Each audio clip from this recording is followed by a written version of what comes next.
Hello and welcome to Blue Tower here in Manchester. This is a Blue Tower production. I am James, your host. And I'm Warren, his co-host for the podcast. And welcome back. It's been, how long is it? A week now? We're off for a week. About a week, something like that. He's out of the Kilner's bunker and back with us at the Blue Tower. Yeah, I was ferried over here via helicopter. So all health and safety has been observed. So what's today's movie? We are looking at a film called The Dead Pits, which was out in 1989. So the back end of the decade. Indeed. Welcome to the podcast.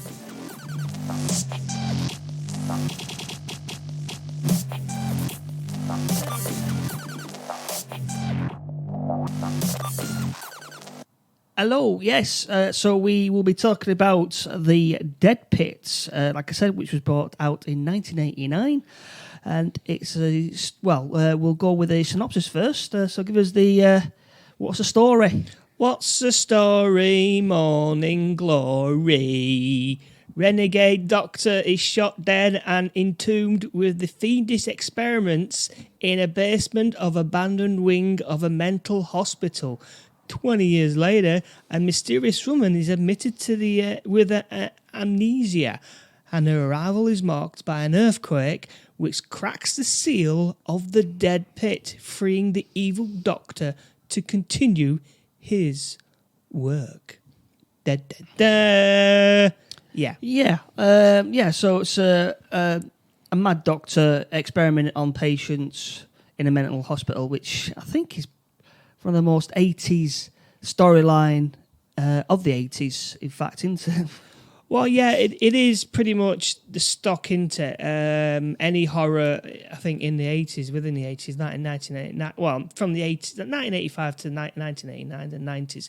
It's a stock in it. It's like mental hospitals, mad deranged doctor, throwing some zombies, and a woman who likes to run around in her panties a lot. Yeah, that's Well, we'll get into that. Yeah, so this is peak 80s. So it's just going into the 90s. You could definitely see the change of style, how it was filmed and stuff like that. It's you could almost say it's possibly even more 90s than 80s. Really, it's got some good. It's got some good lines in it. I'll give him that. I mean, I was writing down lines non-stop in this one. Like as soon as it opens up, the good Dr. Swan, he confronts the evil doctor. What's he called? Dr. Ramsey. Yeah, he's called Colin Ramsey. Colin Ramsey. And he confronts him and says these words: "I don't know you anymore." Yeah. Well, so. We'll go back. So it's so it opens up on the mental hospital, and you see all the patients acting, shouting and banging their heads against the wall. Typical what you would see in most 80s horror movies with mental health hospitals. Basically, a lot of patients with like hair all over the place, wandering around, making funny noises. And then we see the good Dr. Ramsey take one of the patients out of the cell and take them to a part of the hospital. He does have he takes them down into the basement. Well, it's a hidden part, isn't it? It's a hidden part. Yeah, we'll find out later. It is a hidden plot part because, like, the good Dr. Swan follows a trail of blood, doesn't he? That's it. Yeah. So the Dr. Swan follows his trail of blood because he suspects that Dr. Ramsey is up to no good, and he goes down and he confronts Dr. Ramsey with a gun.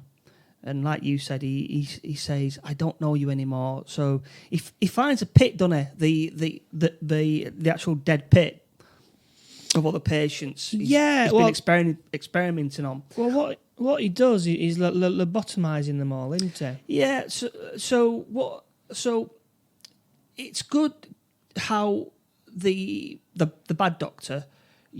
So just a bit of history. So he uses a almost 4 or 5 inch steel rod, and he nails it into their eyeballs. Now, this was actually used back in the 50s, 60s, wasn't it? There was a doctor about who decided that to cure mental illness, you would just hammer in this big metal rod into the brains of the patient, and it would cure all mental illness. It's quite a famous one. And then, obviously, a few years down the line, he was diagnosed as being a crank who shouldn't be putting stuff in mental illness patients' head. Yeah, but I like that little detail because, like I said, that actually happened. Well, yeah, well, he did do. And he used to have a van and he went around in it, didn't he? Mobile lobotomy. Yeah, That's not the story that I heard. It was a pretty famous. Yeah, he went around in his doctor. little van and he did a little lobotomy. Anyway, he goes and confronts a guy and down in the pit, or the dead pit, as it's now called. And again, another line that I pretty much Ramsey's got nailed here. He says, what's he says? I've done life, now I'm doing death. Nice. Dr. Ramsey, his eyes are amazing, though. He's got this mad staring eyes, hasn't he? Yeah. Just mad. It's just you just look at him and go, right, yeah, he's got a few loose screws here, hasn't he? So, like you said, he's experimenting on these people, and you can see the heads cut out, and he's got things stuck in their brains. So it's not really clear what he's doing at this point. But he's just got loads of dead bodies everywhere. So the good Dr. Swan shoots Dr. Ramsey square in the head, and then he runs up and seals the hidden entrance, doesn't he? Does he shoot him in the head, like literally in the forehead? Yeah. That's why the guy's got a hole in the head later on. Yeah. Oh, right, okay. I thought I must have. I was writing down my notes and must have missed it. Yeah. So he shoots him square in the head, and then seals up the hidden entrance, so he goes back to work and never mentions it again. And then it goes 20 years now into the future. I mean, where he found all this cement to do the door up? I don't know. He nails it shut, cements it, and then it goes back to it, and it's not even. So he cements it all, nails it shut, and off he goes back. Bearing in mind that these patients, all of the patients that he's been experimenting on, have obviously disappeared. So where's the inquiry for all these dead, missing patients? It's almost like towards the end, there's about 20 odd to 30 odd patients, isn't there? And they're all zombies. Yeah. So no, I mean, prior to what happens, he's obviously been experimenting on the patient. So there's a lot of paperwork to be written out to say, well, they're not here anymore. We don't know where they're gone. So it goes 20 years into the future, and we're still in the 80s. So by my reckoning, this all that sequence probably happened in the 60s, I would imagine, because it was 20 years back in time. Yeah, that would be... Yeah, it would have done 1989, so yeah, it would have been... Yeah, 1969. Yeah. So we're in a bus, and it's got the gorgeous, and I mean gorgeous, what she's called Jane Doe, because she's in a bus and she's going to this mental hospital because she's got amnesia. She doesn't know who she is, where she's from, so they decided that she needs to go to a mental hospital in order to cure her. And like I said, this Jane Doe, I can't remember what the actress is called. Cheryl Lawson. She triggered, yes, very, very nice, very, very nice actress, and she does reveal a lot in this role. So Jane Doe, as she's called, goes to this hospital, and again you see most of the other patients there. Again, it's very loud, a lot of shouting going on, and she's then introduced to Stefan Foster. Who's that? That's the one with the very strange accent. I couldn't quite place where he came from. Was it Australia or England? The whole movie, I was trying to nail his accent down. It sounded, at one point, it was German, Austrian, Australian, English. I just couldn't nail his accent. It was so off-putting. I was just like, where's this guy from? What's his accent all about? I was like, and his backstory is amazing. Do you remember his backstory? He likes to blow things up. Well, he was in the army, and his speciality was to blow stuff up. And after the army, he said he liked it so much, he continued to blow stuff up. And his lawyer managed to get his sentence cut down to 2 years, as long as he was sent to a mental hospital, which he agreed to. So I'm wondering, did people die whilst he was blowing shit up? I don't know. It wasn't really that well explained, but he just liked blowing shit up. Yeah, he just blowing stuff up. But he was the most normal person in the whole hospital, and we do get to see different characters. I'm going to say here, but the nun, the Chekhov nun. I know the Chekhov fans will be very happy with that. She'll be coming back later, but yeah. So, but the thing is though about this nun, I thought she wasn't really a nun. I thought she was just a mental patient who thought she was a nun, but in fact she was a nun and she's gone mad.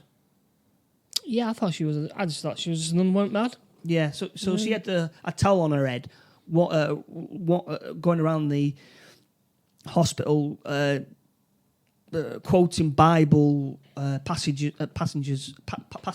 to other patients, and she was a butt of jokes, and she was just screaming a lot and running around and all sorts of stuff.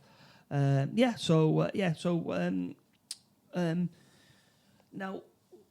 about 10-15 minutes into this film, there's an earthquake, isn't there? Earthquake. Why not? Yes, why not? And it's triggered because of that nice lady Jane Doe goes in, and I thought it was like kind of like that's the reason why. It might have might have been a coincidence, or it might have been just the plot of the film, but it's just there, innit? Yeah. So there's a massive earthquake. A lot of people are running around, and you see the entrance to the basement creak open. Even though it was nailed shut and cemented shut, it creaks open and you see a glowing green light. Dun, dun, dun. The pit's awake and the zombies are coming. Yeah. Run for your lives. So Jane Doe sees the evil doctor and she screams, "Who's that person over there? Who's that person?" And they look around and they go, "There's no one there." And of course, there is nobody there. Where is it? Yeah, what is going on? But then she starts to have nightmares, doesn't she? Yeah, so she starts having these nightmares about one of the nurses, and like I said, she's a very nice lady, and she spends most of her time in skimpy tops and knickers. And at one point, she's dreaming that she's tied up in the shower, and the nurse is got this hose, and she's hosing it down, and her top comes off. So we get some breasticles in the film. That's used in the some of the posters. That was it? Yeah. Like I said, she's a very very very very attractive. I forgot to say the tagline. I forgot the tagline on it. Do you want to know the tagline? Yeah, go on. When the dead start walking, you'd better start running. Oh dear. Right. Yeah. So she's having these visions. You see, she's seeing mysterious. Doctor Ramsey. Yeah. And so then this Dr. Ramsey then starts picking off the patients at the hospital, doesn't he? Yeah, he shows up. Then the nurse. Then one of the nicer nurse gets killed, doesn't she? Yeah, so one of the the nurse, so one of the patients is off, and Stefan with a dodgy accent starts asking questions. Says, "Where's he gone? Where's he gone? He's not been seen for a long time." That's his accent. He's just all over the place. You could do German, so it's almost like he's one of the staff members there. He's like wandering around, asking people, demanding to know what's happening. The nurse is taken by the Dr. Ramsey, and then he starts asking questions. Well, where's his nurse? What's happening? So Dr. Ramsey has officially started doing his experiments down in the basement. He's really started doing it, yeah. And then they go into there's a code red, isn't there? All of a sudden in the day room, where one of the nicer patients threatens one of the orderlies. It's a code red. Yeah, why is it called red now? I mean, you've recently watched it. There was a code red because one of the nicer patients, one of the gentler patients, threatened one of the orderlies with the ice pick or the ice pick. He had an ice pick in his hands. Did he? And then he threatened him, and then he was like, he gets dragged away, and he says this classic line, "You're all going down," and he gets dragged away. He gets dragged away, and he put in the padded cell. And that's when, was it right? That's when the bad doctor Ramsey turns up and drags away the poor guy to his death, basically, doesn't he? Oh, the patient is dragged away and he's experimented on into. Yeah, he drags him away and puts the ice pick into his brain, and then that's when another orderly. I think. Hang on a minute. Does he? I mean, I got a bit lost there. Then it turns to the lady Jane Doe. She starts to walk around, doesn't she, in her underwear? Yeah. So she's wandering around the hospital. Then she's been chased by the bad doctor Ramsey around the mental hospital, and trying to grab hold of her, but she manages to get away from him. Yeah, I think so. Yeah, and then has he done about 3 murders now? Because the guy runs the mental patient gets killed with the thing up his nose, and then another orderly goes in and starts to look for him and finds him with the poker thing in his eye, and then he comes back, and then that's 3 deaths so far. It's a pretty good kill count, is this? I gotta say, and then it's during the day where one of the other patients comes up, and where is it now? Where is it? I can't remember what it says now. It doesn't. Oh, right, there we go. Yeah, another great line. Basically, remember they're in the hallway, and one of the patients come up to Dr. Swan and reveals a plate of flesh, doesn't he? Oh, yeah. When a plate of flesh, and he goes, and the Ramsey goes, "That doesn't look like French toast to me," and then shoos the guy away. It's like, yeah. There's a plate of flesh just come towards you, and he says, "It doesn't look like French toast to me." Yeah. And it literally shoos him away. Shoo. Right then, yeah. So then, what happens? What happens next? Well, throughout the movie, the good doctor Swan is trying to regress Jane Doe to find out who she is, and in one of these sessions. She does regress, and she starts to. Is she possessed by the bad Dr. Ramsey, and starts speaking to him, This freaks the good Doctor Swan, and he goes, come back. And so she snaps out of this regression, and he's freaking out and goes, go get away from me, don't come back. So she's puzzled as what's going on. So that's part of the storyline, and so after all this mysterious stuff is going on, Jane Doe hatches a plan with Stefan to go into the abandoned part of the mental hospital because she believes this is where this bad doctor and the missing nurse is. So they hatch a plan, don't they? Yeah, they do, yeah, and all the way through this, in one particular scene, he seems to say the word crazy a lot, doesn't it?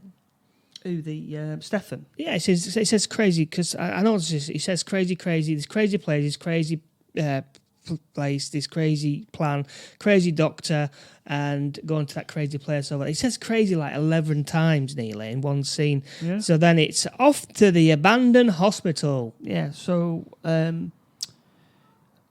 Jane Doe doesn't take her pills. Now the doors are always open in this hospital. They're never secured, are they? No. So they're allowed to wander around even at night. So she opens the door and meets up with Stefan, who's got this handy bit of metal that he's managed to get off the bed. So he manages to use his metal thing to break open a lock. Whilst they're doing this, Jane Doe manages to get out the door, but then one of the orderlies catches Stefan and drags him back to his room. So this leaves the Jane Doe by herself, trying to find the missing nurse. Doesn't it? Yeah. So she goes off into to find this pit place thing, and then so she finds the dead nurse. Yeah, she follows the dead nurse, doesn't she? And like she's a zombie now. Yeah. And so she's happy. So it all starts to build up now, doesn't it? So the tension starts like building up now. The tension starts building up, and the memory thing now is now coming to play. It's like, I want the evil Doctor Ramsay wants her memory, don't he? This is the thing. This is what's driving me. He wants her memory, and this is what I'm thinking. It's like, well, why does the Doctor want all these people's memories? Is this a thing, or why does he want memories, or why are these ghouls wanting to eat brains and stuff like that? Why? What's going on? Why is it all kicking off? Yeah. So Jane Doe and Stefan meet up again, and they go back to speak to the good Dr. Swan, don't they? Yeah. By now, it's all kicking off with like the evil dead now. Well, the zombie deads are now coming out of this big pit thing, aren't they? Yeah. So they're all going on into the hospital. The zombies are attacking all the patients and eating the brains. You can see them cracking open skulls and eating the brains of the patients. And so they go and speak to Dr. Swan, who then reveals that there was this mad doctor. He was experimenting on patients. I shot him and trapped him in the basement, and now he's being resurrected and killing people. And he goes, I'll go and sort him out. So he gets his gun and then he runs off to confront the bad Doctor Ramsay. So whilst he's on doing that, Jane Doe and Stefan are obviously running around the hospital, and they see what we thought was the mad nun, and she's praying on her knees, and she's got holy water in her hand, and she then throws this holy water onto the zombies, and it starts to melt, doesn't it? Mm. So they go to this mad nun, and she's got the answer, hasn't she? So she's found out that the holy water melts the zombies. What are the chances? What are the chances of that happening?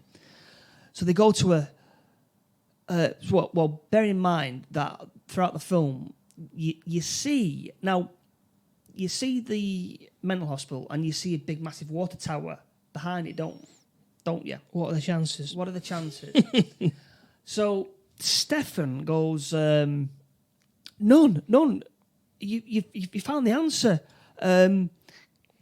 Do you think you could bless that water tower? And she goes, yes, of course I can. So they go, right, okay. Well, will you bless the water tower? And what we'll do is we'll explode the legs, and the water tower will then go into the pits and kill all the zombies. So that's a plan. So Stefan and Jane then go to the storage room. Which is nicely painted. The sign's saying storage room, just stuck on there. So then he turns into MacGyver and starts to build explosives, because he's an expert. Don't forget that, people. He's an expert who was imprisoned in the mental hospital because he likes exploding things. What are the chances of that? What are the chances of that happening? So it's all coming together very, very nicely.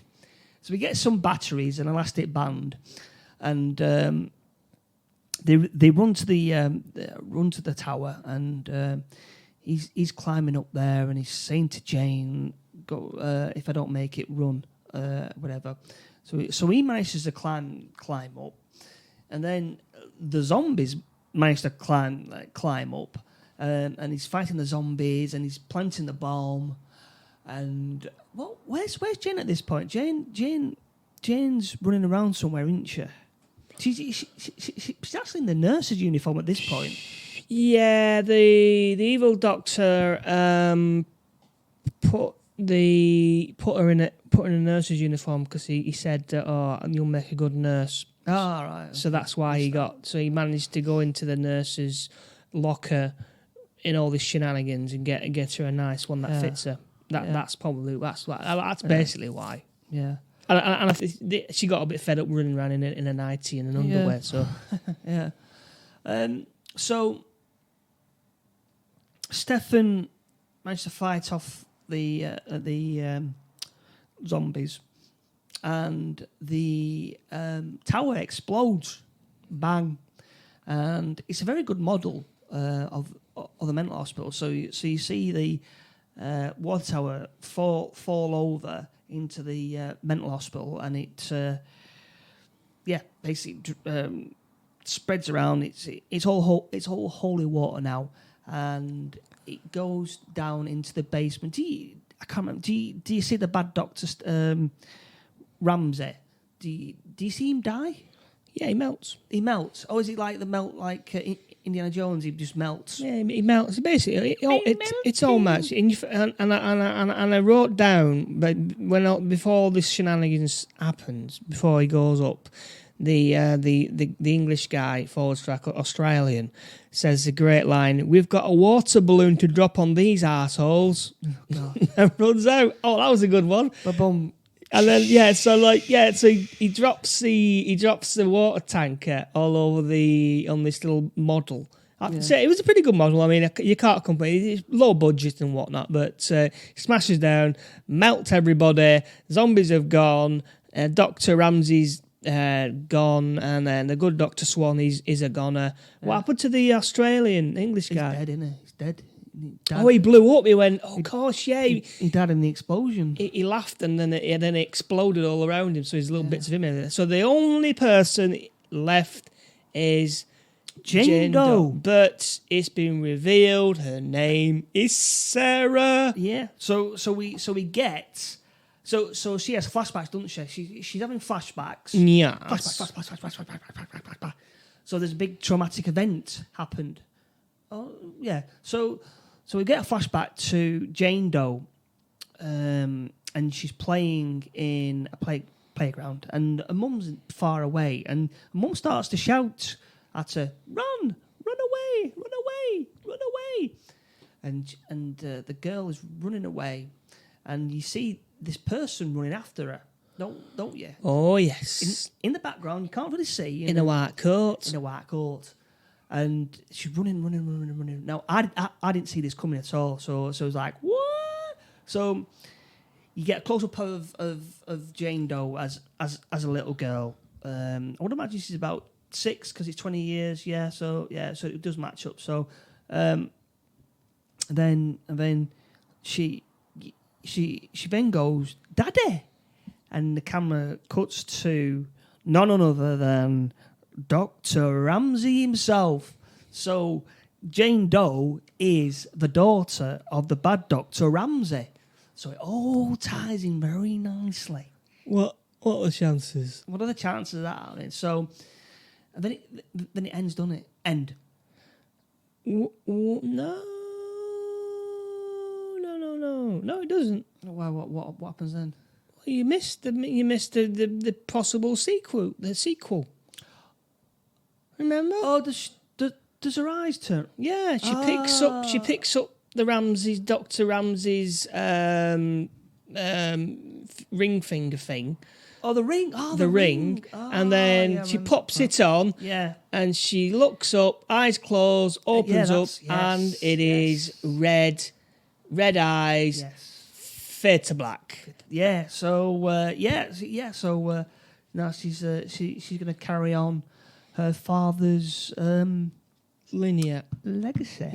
And was there a sequel? Oh, we don't know. Let's have a look.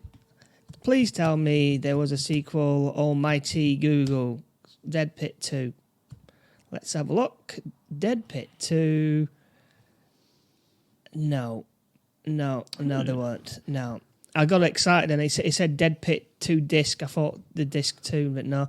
There was never a sequel. It was never that popular. And That's disappointing. That it would have been a good franchise to continue. Yeah, and Rotten Tomatoes. There was no professional critics who actually put anything to it.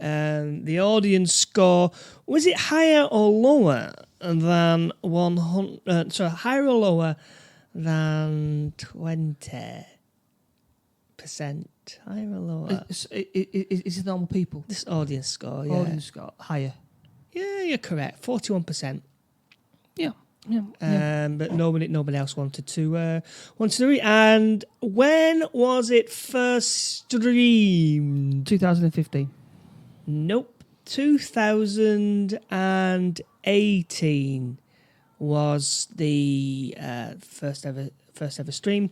It was rated R when it first originally came out. And who's she called? Jane Doe. Cheryl Lawson. She's actually a stunt lady. She went on to become a stunt lady. Very nice. Yeah, she did like a load of stunts. She starred in a film called The Reckoning. Played a character called Kate in 2002. But the rest of the time, she just seems to be just playing. Well, she was a stunt lady, so that's what she did. And what else? Who else was in it? Let's have a look. So I know Stephen Foster. I looked at him, and he was in Die Hard 2. So if you want to, yeah, I don't know if he had that extraordinary accent in Die Hard 2. I'd have to have a look. But yeah, his accent was a masterpiece. Just all over the place. The guy who played the Swan, Dr. Swan, Jeremy Slate, he starred in The Lawnmower Man. Played a character called Father Frank McLean. That was in 1992. doesn't seem to be starring anything else apart from that. 2000. Oh, sorry, he played a guest star in 2006. My Name Is Earl. It was called Bud.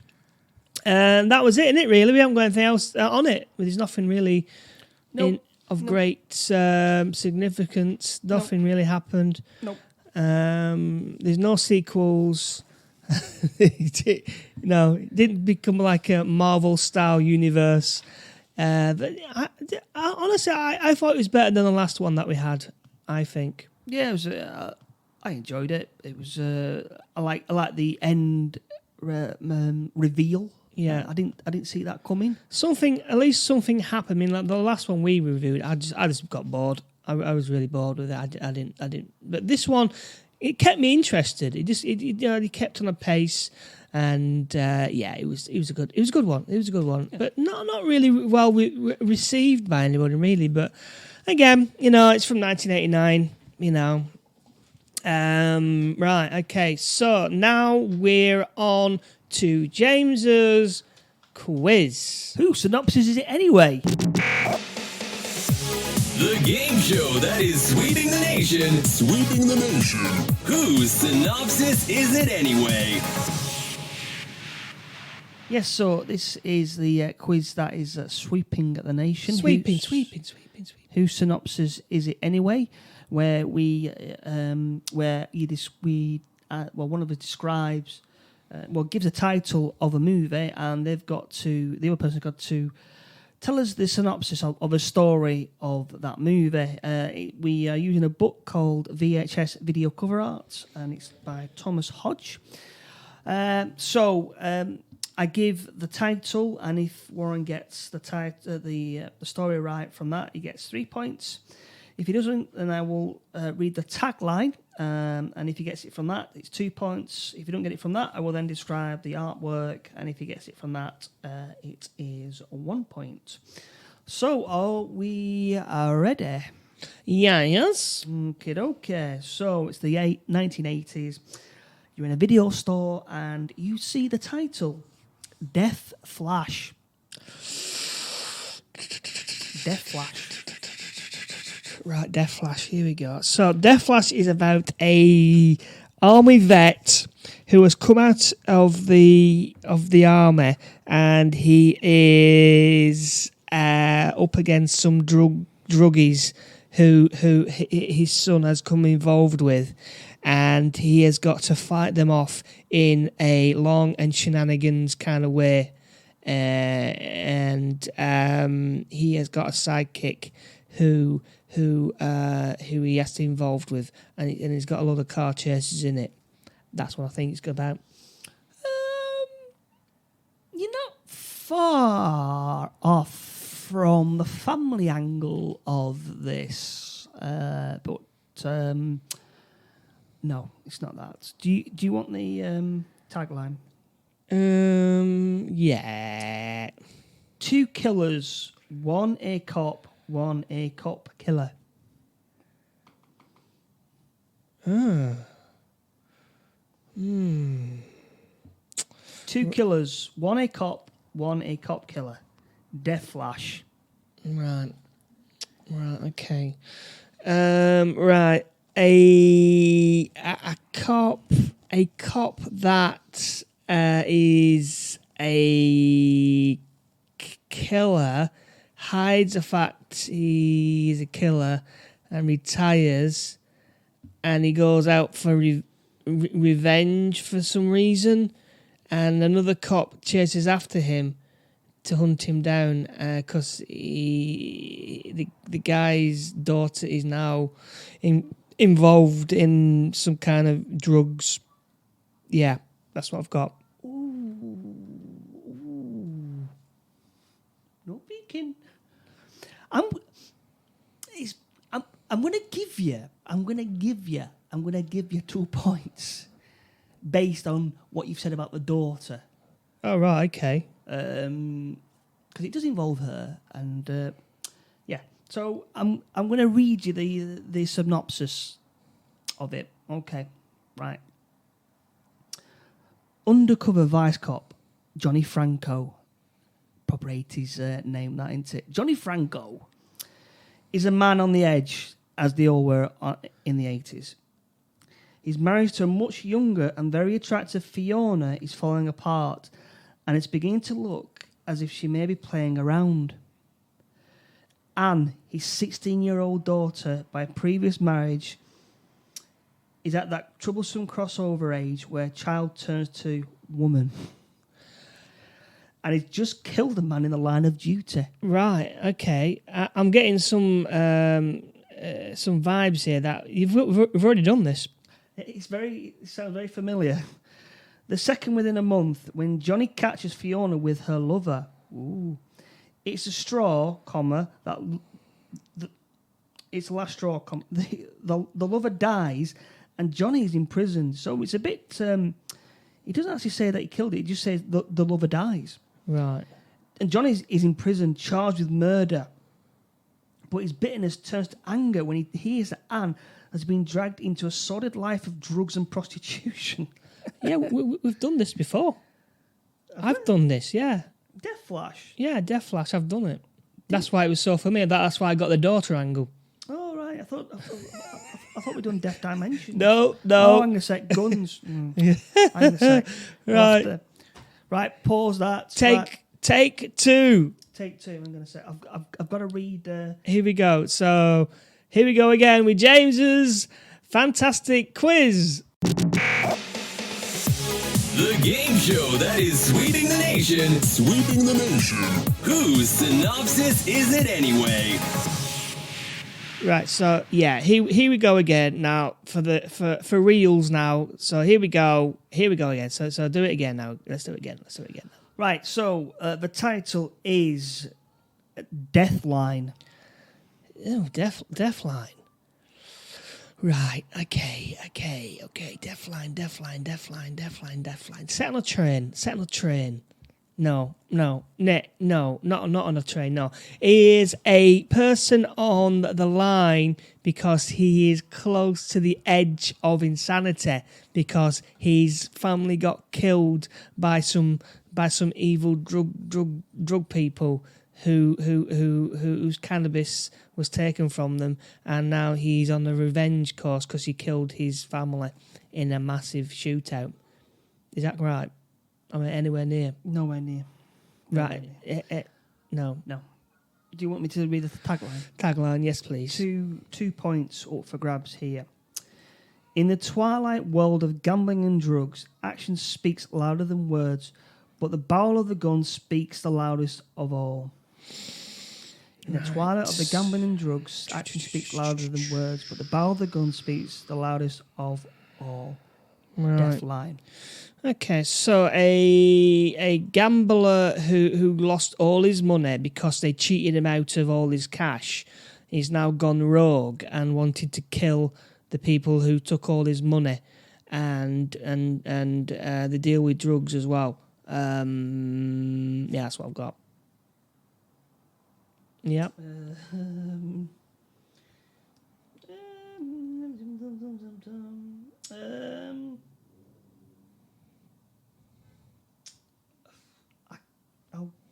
I'll give you two. I'll give you 2 points. I'll give you 2 points. Oh yeah. Yeah. It's a bit. Well, I'll read you the.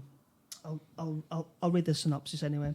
In the twilight world of gambling and drugs, action speaks louder than words, but the barrel of a gun speaks the loudest of all. The stakes are high.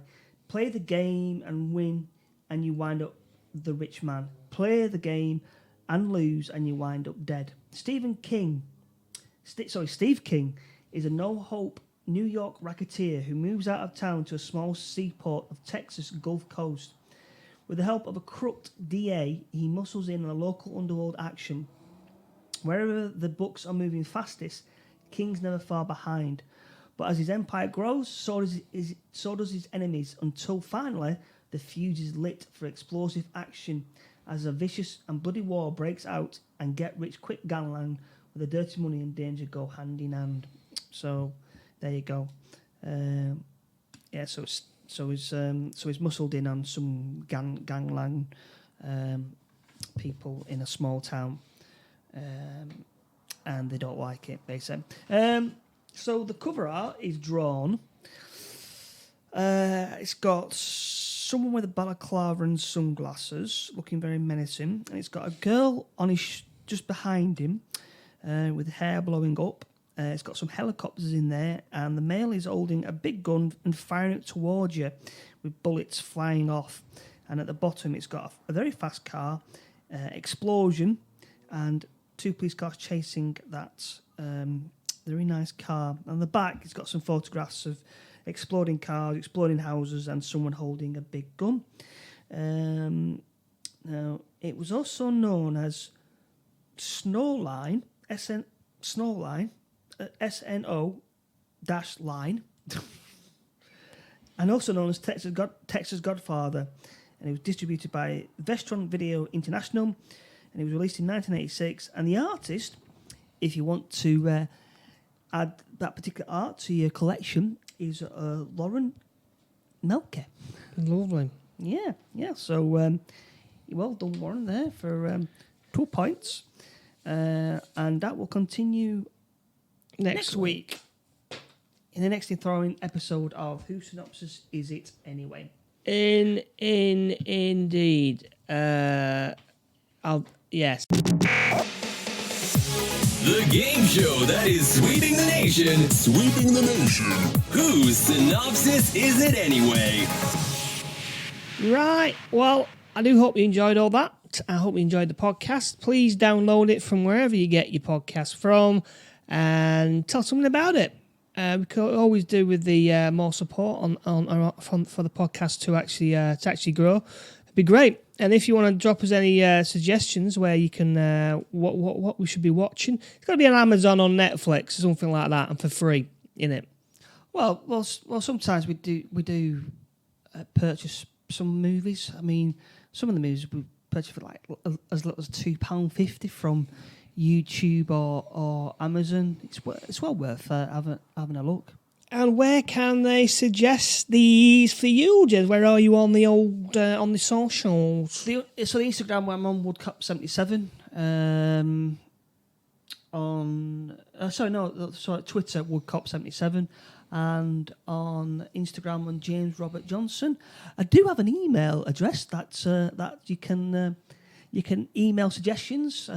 Also, if anyone wants to sponsor us, any high-end businesses like, I don't know, Rolex or Ferrari, you know the big boys, you can actually contact me on woodcop at bluetowermanchester.com. That's the official email address. So if you want to get involved with that, some suggestions, you can email me on that.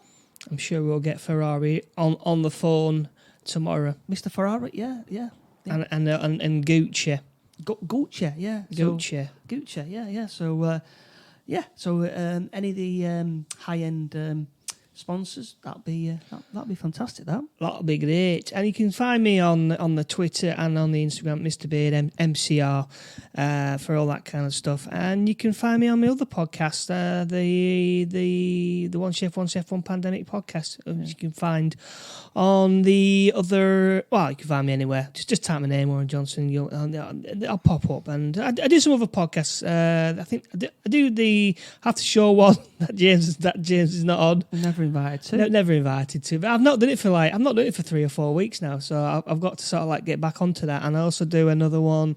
I haven't done this for a couple of weeks either. The new movie review show where I just review one movie that I've picked out for the week. I do that as well. I haven't done that for quite a while. It's only a short one. It's about 15 minutes long. So I haven't done that I'll have to get back onto that. So I might do it this week or next week. So is that it? Is that it for it? Well, I don't have any viewing suggestions this week for any new shows that have come out, but I would like just to say that I've purchased some Kenner card backs from Instagram from a user called Christopher King. He goes under C King Graham sorry, CK. So CKINGAGRAM. So he's on Instagram and he does the old vintage kind of car backs. And I saw him like 3 or 4 weeks ago, and I suggested to do Ghostbusters, which he said, yeah, great idea. Gave him some ideas, and he's produced them. And I've bought them, and they've come through, and they are absolutely amazing. So the old school kind of unpunched, which is good, and on the back he's also got the other mini action figures, and they are very good, aren't they, Warren? Yeah, they're lovely. Yeah, they're very, very good. And he does all sorts. Like I said, he got Rocky, RoboCop. But if you drop him a line suggestion, then he'll look into it and do it. Also, I met one of our listeners out in the wild, Wesley Berry. Thanks for your support and also and your suggestions as well. Okay, big shout out to yourself from Todd Morden. I'm hoping I'm saying that right. Yeah, you are. Where did you meet Wes? He was out doing his work. He was over here, so I went down, and I've not seen him for a long time. But he's a massive supporter of the show. Oh, that's lovely to know. Right, okay, then we gotta go. We will see you. Hopefully next week. Well, we are going to do. We'll see you. Well, you can hear us next week. We'll see you next week as well. Okay, that's it from me, Warren Johnson, and from James. Stay safe. Okay, bye now. Bye.